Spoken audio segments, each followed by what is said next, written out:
This is Pam, and I'm still here at the Heirloom Seed Expo, talking to amazing people all over the place. And I wanted to introduce you all to Kathleen Halal, who has been one of my personal favorites and heroes of all times. She does amazing work for kids. And so, Kathleen, I wanted to ask you what it is that you feel like you're doing right now that you're most excited about in working with the food system. Right now, what I'm most interested about is still spreading awareness, still working through my PTA. I actually worked quite a bit in my community to get the pesticides off our school campuses and out of our parks in our city. And the PTA president came up to me the other day and said, I'd really like to start working on the school cafeterias and get organic food in our cafeterias. And I said, oh no, that's a big project. But I said the way we can start is by me speaking to all the PTA presidents about food and what's in our food and how to eat better for our children, and sort of just raising awareness, speaking to people about how food is raised, in the regular supermarket, the regular food that we buy, and how it's full of pesticides, GMOs, and things that people don't know about, and how they can improve the nutrition for their children by buying cleaner food. Very cool. So just to be a little bit real clear, you literally got your school. Tell them. I was. You were one of the first ones you were the first woman that did this. The first one. I was the head of health and safety for my city's PTA board for Irvine.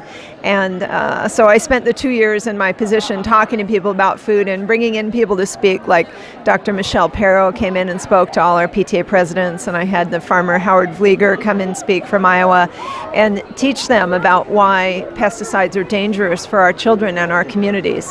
And after that, all the presidents voted to ask our district and our superintendent to get rid of all the toxic pesticides that were being applied around our school campuses. And then after that, we approached the city, and the city also said yes. And you inspired so many people to do the same thing, and now it's spreading. And wanted to also let you all know that you can do this too in your community, and we're here to support you and help you do that.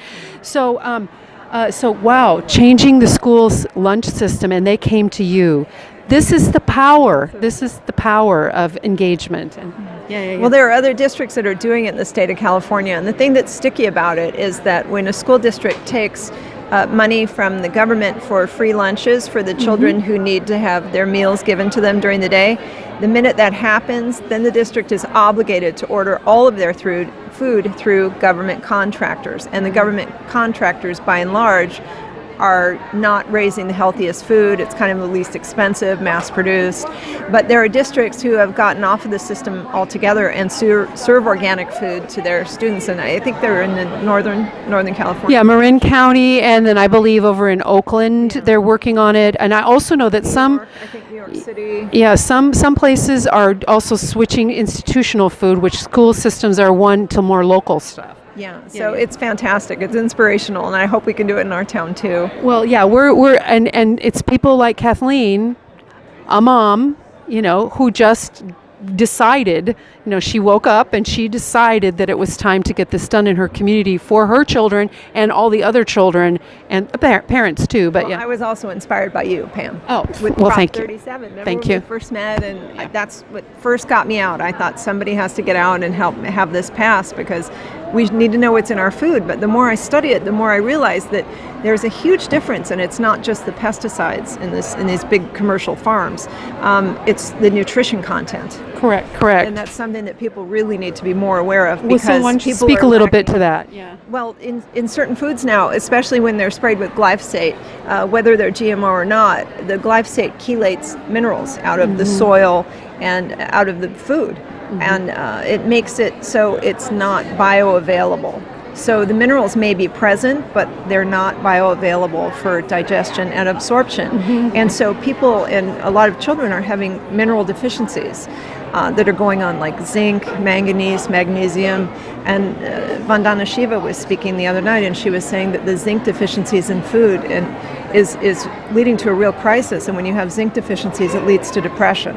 So there are all kinds of things, conditions that you can come down with if you have too low a vitamin or mineral content. So it's really important that we pay attention to what kind of food we're eating, not just for the pesticides, but also for how it can make us healthy. Yeah, we don't understand the connection between our food, our water, and how deep it goes. Like a lot of these systemic problems that we have in our culture, a lot of it can be traced back to the food that we eat.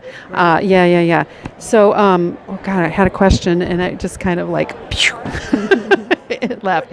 So, what do you see if you were to be talking to someone who was a little like they knew they wanted to do something but they didn't know what they wanted to do, and what do you think is the first step that they could take if they would feel like if they're a parent and they would feel called to start getting this kind of getting rid of the pesticides and the toxins in their schools? What would be one of the first steps? Well, the thing that really helps is, if it's possible, get a team.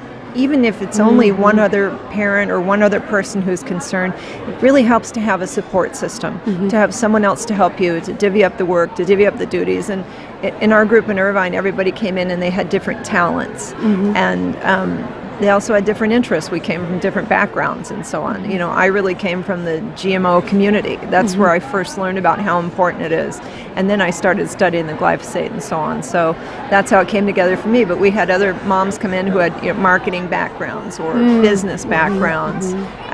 We had someone who was really good with dealing with the city council. He was a dad and he knew how to approach the council and set up meetings and deal with city officials. So it was all, you know, teamwork. And so it helps to have a group of people to work with. Right. And in my travels and adventures, I have found patience that it may take a while to build that team. And, you know, as soon as you find the first one, then it gets a little bit better, but that may take a while. So don't give up thinking that just because it's difficult for you, if you decide to do this. And then you can also, you know, reach out to us and, you know, Kathleen will maybe point us in some directions to give you some help. But the biggest piece I would say, and wouldn't you, is just to keep peddling. I mean, my Facebook page is, I work with Diana Carpinone at Non-Toxic Communities. You can find us on Facebook, and we have a website. You can ask us for help. We have a playbook we can give you to get you started in your community. It's hard to go it alone, but I do have moms who've contacted me who are working all by themselves in their own towns, and they're really making change. So you have to have a lot of passion, and you have to just stick to it. It's not an overnight kind of thing. It takes quite a while. No. And when she says overnight, we're talking like a year or two sometimes.